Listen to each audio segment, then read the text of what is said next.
Queridos hijos, veis, oís y sentís que en los corazones de mucha gente no está Dios. No lo quieren porque están lejos de la oración y no tienen paz. Vosotros, hijos míos, orad, vivid los mandamientos de Dios. Vosotros sed oración, vosotros que desde el principio mismo habéis dicho sí a mi llamada. Testimoniad a Dios y mi presencia, y no olvidéis, hijos míos, yo estoy con vosotros y os amo. Día a día os presento a todos a mi Hijo Jesús. Gracias por haber respondido a mi llamada. Queridos hijos, veis, oís y sentís que en los corazones de mucha gente no está Dios. No lo quieren porque están lejos de la oración y no tienen paz. Es el inicio del mensaje del pasado 25 de febrero, mensaje que se encuadra en el contexto de las apariciones de Medjugorje, un fenómeno sobrenatural sobre el que esperamos obedientemente el dictamen de nuestra amada Madre, la Iglesia. Quienes hemos visto, oído y sentido algo de lo que allí se respira. Por mi parte, puedo deciros que con hechos ordinarios y alguno extraordinario, la visita este verano a la Reina de la Paz me ha hecho recordar y sentir la profundidad de mi sacerdocio. Doy las gracias a la Asociació Amor de Déu, especialmente a sus responsables y colaboradores, por haberlo hecho posible con ejemplar dedicación y por haber confiado en mí para predicar el retiro espiritual en este tiempo privilegiado que es la Cuaresma. Coincide providencialmente con la proyección en la provincia, ahora en el Vendrell, de Tierra de María, que tantos corazones está moviendo. Que la película de Cotelo y el retiro de hoy sirvan para que María se proyecte en el nuestro. Es el primero que predico y nunca había visto unos conejillos de Indias tan dispuestos. Bromas aparte, que el Señor nos conceda a todos el don de estar receptivos, de ver, oír y sentir interiormente la gracia divina. Gustad y ved qué bueno es el Señor, dichoso el que se acoge a Él. Lo rezamos en el Salmo 34 o 33, ya que según la edición de la Biblia, a partir de cierto salmo cuenta de una manera o de otra. Se trata de percibir por nuestros sentidos a Dios, pero no los corporales ni los sentimientos, sino en lo más hondo del alma. Tenemos un cuerpo que cuidamos hasta la saciedad. Más allá de lo necesario hay los gimnasios, templos de culto al cuerpo, o cabezas que llevan más gomina que cerebro, o unas terapias naturales a menudo engañosas o que incluso son vía para influencia del diablo. Atención al Reiki y especies parecidas que pueden llevar a necesitar un exorcista. El New Age o Nueva Era es uno de los grandes problemas espirituales que afronta la Iglesia de hoy. Vivimos en la cultura de cuerpo Danone, cabeza Petit Suisse. La exaltación de sentidos convierte el organismo en objeto de placer. El feminismo celebra hoy su día.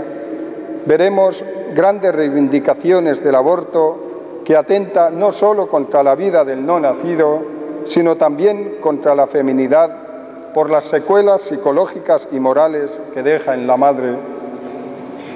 Pero me gustaría ver a las de Femen luchar contra tanto atentado al cuerpo femenino, su utilización como objeto sexual, reclamo comercial e incluso como arma para crear en la sociedad fractura entre los dos sexos.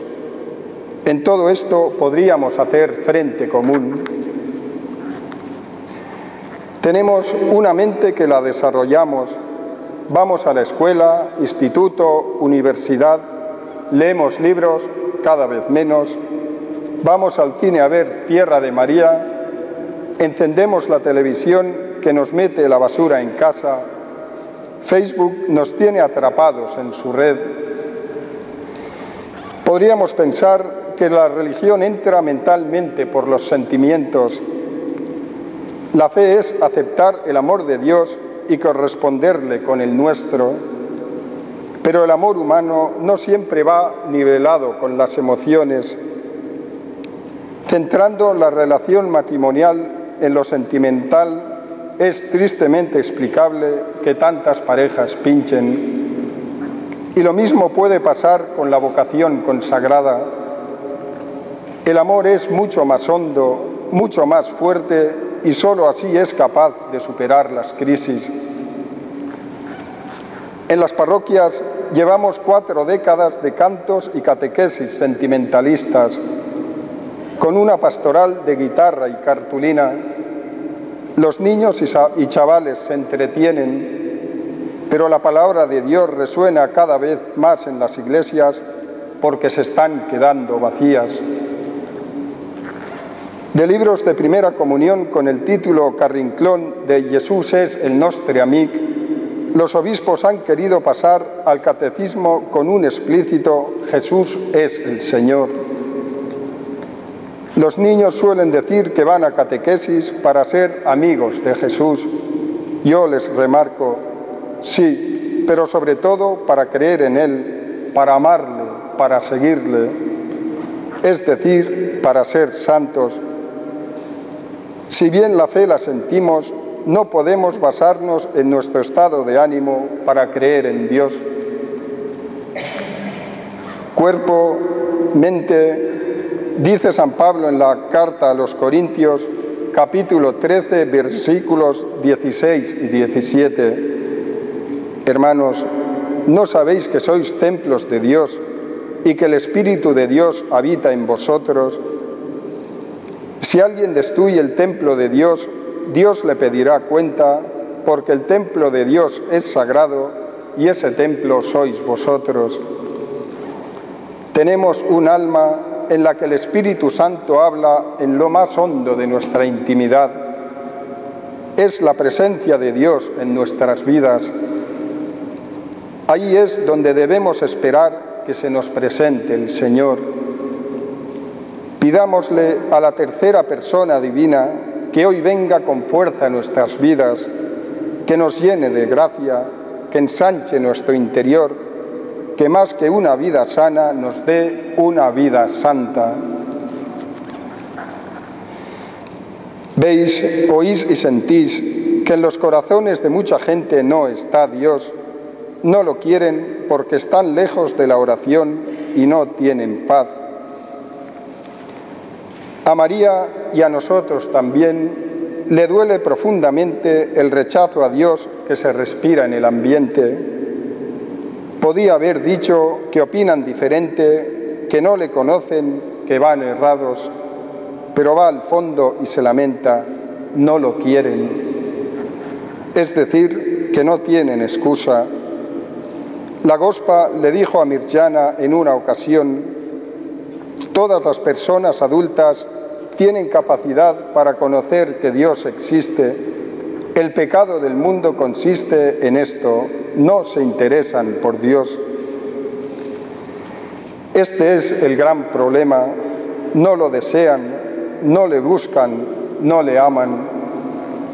Se vive a espaldas suyas como huérfanos voluntarios de un Padre que ama infinitamente y que lo ha dado todo por nosotros. Al no ponerle en el centro, las consecuencias son dolorosas. La persona se busca a sí misma mirando por los propios intereses. Aplicado a la economía, se ha generado tanta injusticia social que nos ha llevado a los estragos de la actual crisis. La crisis económica es fruto de la crisis espiritual. Vivido en la familia, los matrimonios acaban en el juzgado. La droga y el alcohol, el sexo lúdico, la ludopatía, la anorexia o bulimia, el consumo compulsivo, son escapatorias a una vida que no llena. Esa es la verdadera alienación del hombre. El opio se ha convertido en la religión del pueblo. La sociedad del bienestar ha resultado la del malestar interior. Algunos, para encontrarse a ellos mismos, buscan alivio en meditaciones orientales como el yoga, el tai chi o el zen, que son la expresión de prácticas religiosas del budismo o hinduismo. Sobre ellas dijo la Reina de la Paz: ¿por qué las llaman meditaciones cuando se trata de obras puramente humanas? La verdadera meditación es un encuentro con Jesús el Salvador. En Él encontrarán la alegría y la paz. La Iglesia lo advierte con el documento Jesucristo, portador del agua de la vida, que reflexiona sobre los errores de la nueva era. Si te buscas a ti mismo, ve al ayuntamiento. Si buscas el sentido de la vida, ve a la Iglesia y pregunta por Dios. Ahí dentro abre la Biblia por Deuteronomio 6, 4 a 7. Escucha, Israel, el Señor es nuestro Dios, el Señor es uno. Amarás al Señor tu Dios con todo tu corazón, con toda tu alma y con todas tus fuerzas. Que estas palabras que yo te he dicho hoy estén en tu corazón, las repetirás a tus hijos y hablarás de ellas cuando estés sentado en casa y al ir de camino, al acostarte y al levantarte. Medita sobre ellas, encontrarás la paz que estás buscando. Reza ante el Señor, solicítale ayuda, acude al sacerdote y pídele consejo. Confiésate para reconciliar tu alma con Dios. Participa de la Sagrada Eucaristía, donde el mismo Cristo se hace presente en el altar, más aún que María en Medjugorje, y nos ofrece su cuerpo y sangre entregados por nosotros. Abre tu vida al Señor y deja que sea Él quien te salve. Intégrate en la vida de la Iglesia. La Madre de Jesús intercede por ti. Cristo te espera con los brazos abiertos en cruz para resucitarte.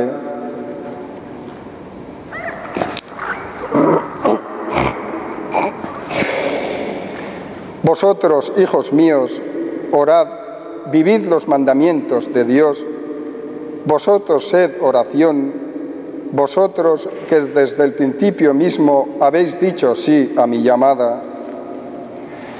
La Virgen María nos llama no solo a hacer oración, sino a ser oración, a que nuestra vida sea un continuo diálogo con Dios, a que le ofrezcamos nuestros bienes y nuestros males, a que le alabemos, le demos gracias, le pidamos lo que necesitemos, que intercedamos por los pecadores, por las almas del purgatorio, por las vocaciones, por la santificación de la Iglesia. Él nos enseñó esa excelente oración que es el Padre Nuestro, que encontramos en Lucas 11, 1 a 4. Oración que le alaba al santificar su nombre, que le pide que venga su reino, que muestra disponibilidad a que se haga su voluntad. En ella le pedimos, con el pan de cada día, que no nos falte lo necesario, que nos perdone y sepamos perdonar, que nos libre del mal físico y del mal moral del pecado. Oración que ha de ser el alma de toda actividad y de todo apostolado para no caer en un activismo estéril. En la labor eclesial sin alma aplico una fórmula matemática.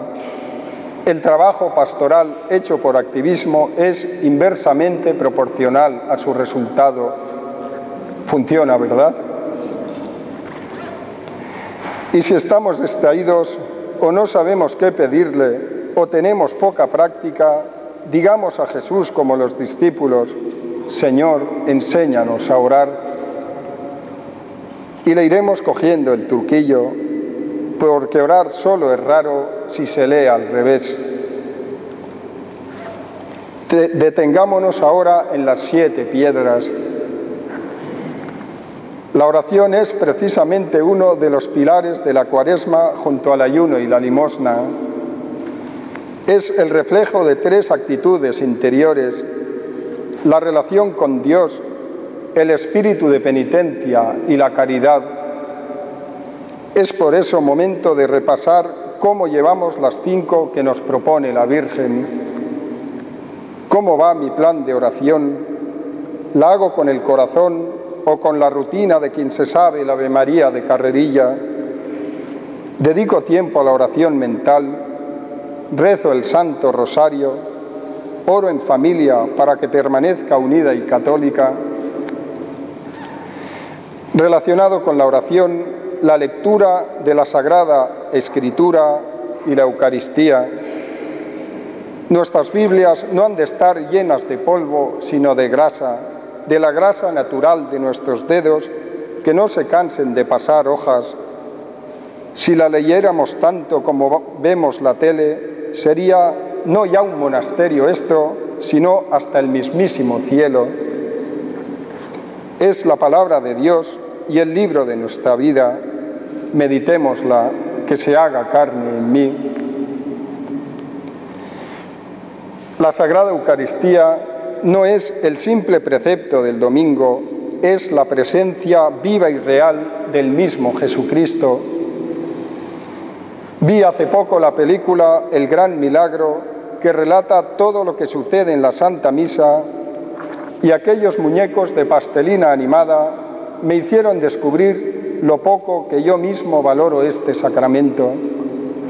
De tanto celebrarlo, los sacerdotes y fieles podemos convertirlo en faena, en costumbre, en simple rito.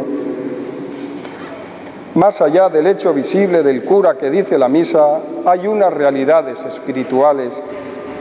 Pedimos perdón por nuestros pecados, escuchamos la palabra de Dios para que empape nuestra vida, proclamamos y renovamos con toda la Iglesia nuestra fe, dirigimos al Señor nuestras peticiones por la Iglesia, por el mundo, por nosotros mismos. Con el pan y el vino presentamos a Dios nuestros trabajos, nuestras angustias, nuestras esperanzas. En la consagración, Cristo se hace presente en medio de nosotros con su cuerpo y sangre clavados en la cruz y ahora ofrecidos sobre el altar para en el momento de la comunión entrar en nuestra alma y transformarla. Recitamos el Padre Nuestro con la fuerza de toda una comunidad. El rito de la paz nos recuerda la necesidad de reconciliarnos con el prójimo, de amarnos los unos a los otros, de formar un solo cuerpo. Y finalmente recibimos la bendición del Padre, el Hijo y el Espíritu Santo. Si estamos atentos y vivimos a fondo todo esto, se disiparán las dudas de por qué estamos allí y la celebración no se nos hará aburrida. Reflexionemos sobre la Eucaristía en los relatos de su institución, en Mateo 26, 26 a 29 y los relatos paralelos de los otros evangelios. Respecto al ayuno, podemos distinguir entre 2 maneras de vivirlo, la preceptiva y la devocional. Es decir, siguiendo las indicaciones de la Iglesia sobre ayunar y abstenerse de carne los días previstos. Esta es justa y necesaria. Además, hay otra que no obliga, pero nos motiva. Es la de dieta de pan y agua los miércoles y viernes de todo el año. El ayuno purifica el alma, nos permite tener el dominio de sí, fruto del Espíritu Santo, como leemos en la carta a los Gálatas 5, 22 a 23. María dijo: la Iglesia Católica olvidó el ayuno. Por la oración y el ayuno, hijitos, pueden obtener cualquier cosa. Dice que es tan poderoso que es capaz de parar guerras.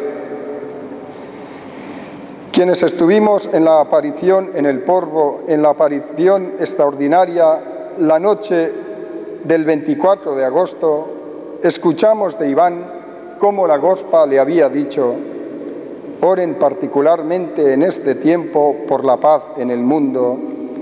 El conflicto de Siria estaba a punto de estallar.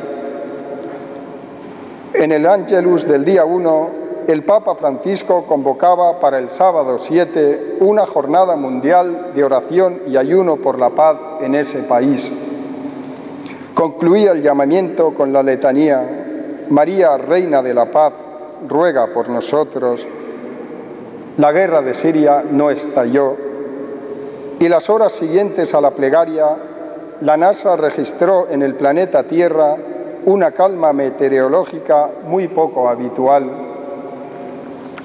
Y quien dice las guerras, seguro que podrá parar el aborto, la destrucción de la familia, la corrupción, la crisis, el deterioro programado de la juventud. La limosna, resultado de la caridad, no figura entre las piedras de Medjugorje, al menos aparentemente, pero se construye con todas ellas. El trato con Dios, la renuncia corporal, la asimilación de la palabra de Dios, el perdón de los pecados y la participación en la Eucaristía nos hacen partícipes del amor de Dios, amor que se proyecta en nosotros en el amor al hermano. La crisis nos da cada vez más oportunidades para vivirla. Todos conocemos personas más o menos cercanas que están pasando verdaderas carencias, o aquellas que viven solas y necesitan que alguien las visite y escuche, o aquel amigo que precisa de nuestro apoyo y consejo. Tenemos el gran ejemplo del Papa Francisco, que nos llama día a día a preocuparnos por el pobre.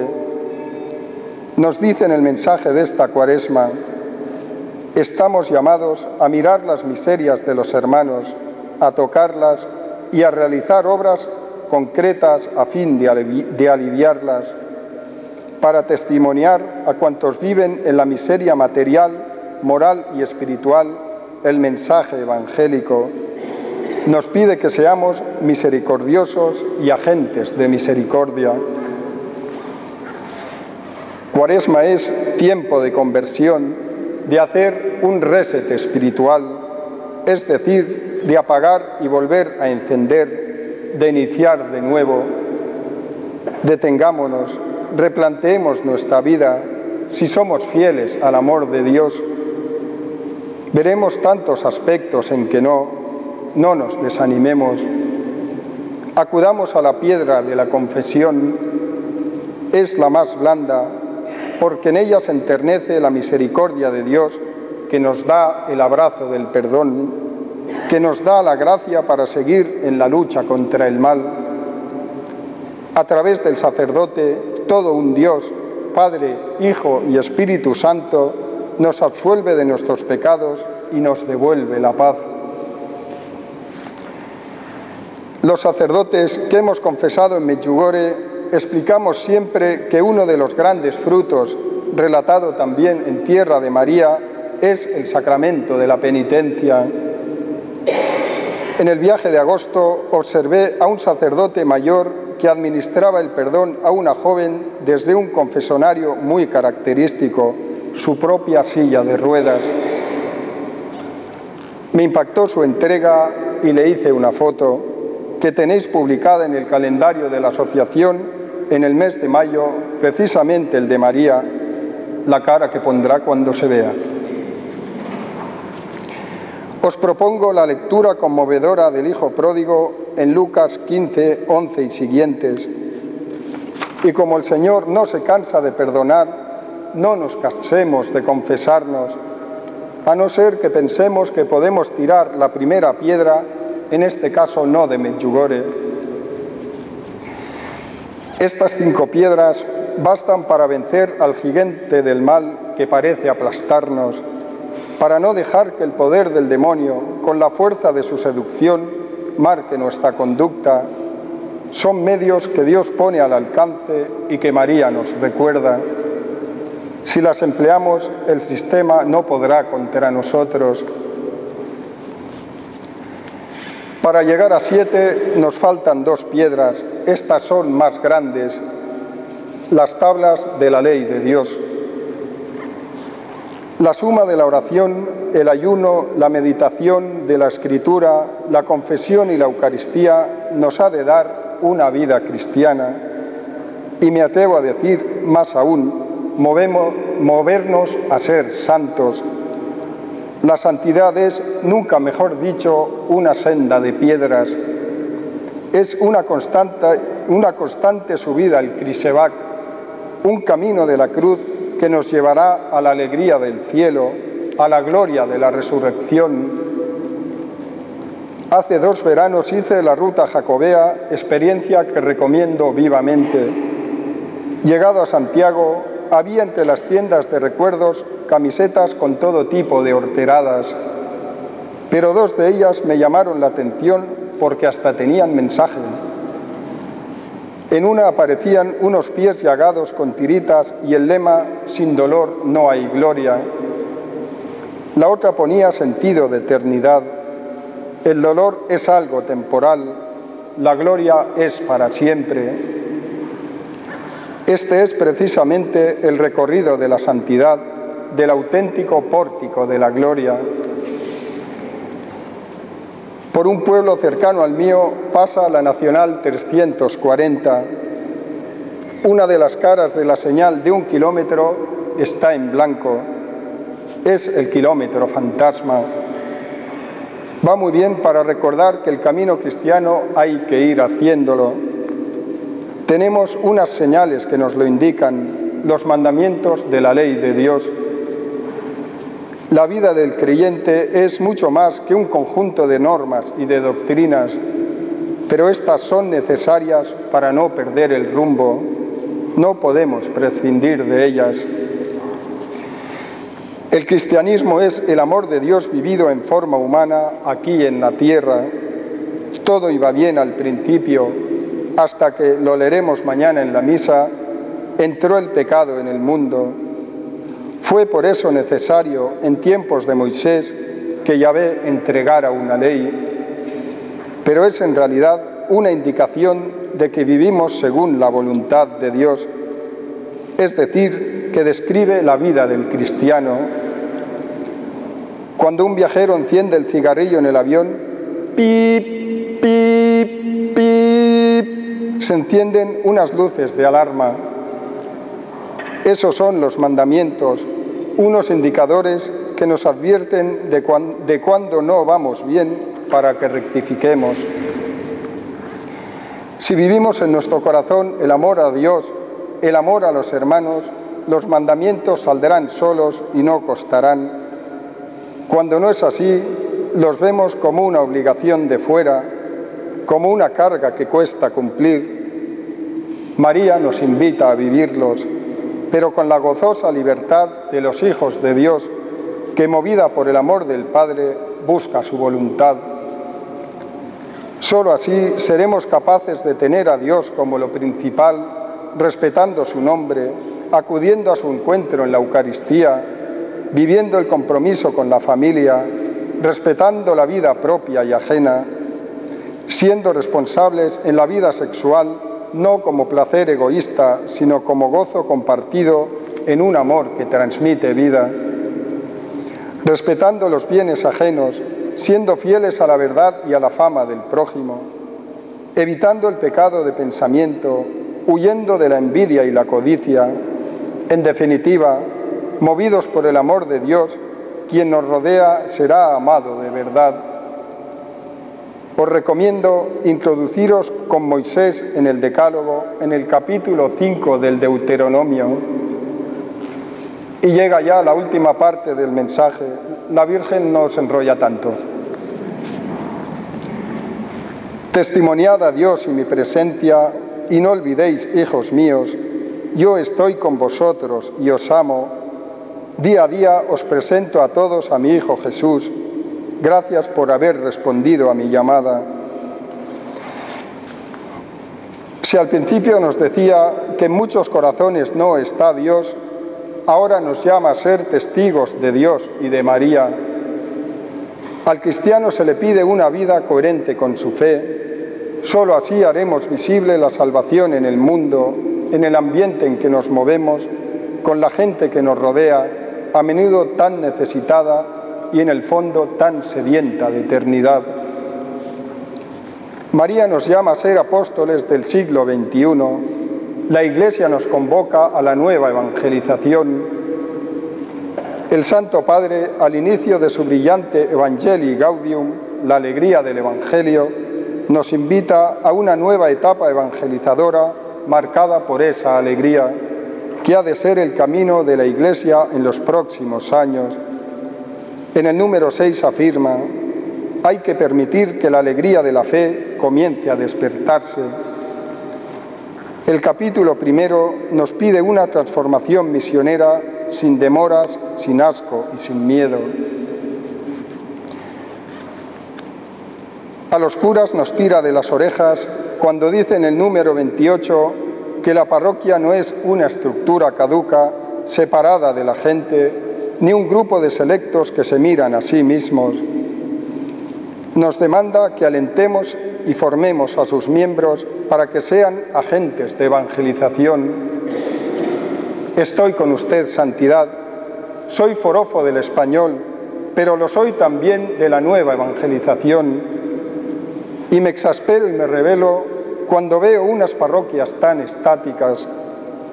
No todo se soluciona con una catequesis sacramental de fracaso continuo. Es necesaria, pero antes de catequizarlos hay que evangelizarlos. Hay que salir a buscar a la oveja perdida. Las iglesias no son jaulas donde encerrar al Evangelio. Por eso os sugiero la lectura del envío a los apóstoles en la Ascensión en Marcos 16, 14 a 20. Id por todo el mundo y proclamad la buena nueva. Todos los bautizados estamos llamados a evangelizar. Pero voy más allá. Uno de los grandes frutos de Medjugorje son las vocaciones. Si alguno tiene esa inquietud, que acuda al sacerdote sin miedo y se lo comente, que no se la guarde. Dios, la Iglesia, las almas necesitan personas entregadas en la vida sacerdotal, religiosa, misionera. En el mundo en que vivimos no podemos permitirnos el lujo de desperdiciar una sola vocación. El Señor te dirá un día: gracias por haber respondido a mi llamada. Y a todos nosotros aquí presentes, María nos invita a una vida santa, a una vida de oración, a una vida de apostolado que viva y muera por las almas alejadas de Dios. Ella está con nosotros, presentándonos a Jesús. El Señor nos envía el Espíritu Santo. Con esta santa compañía, pongámonos en camino.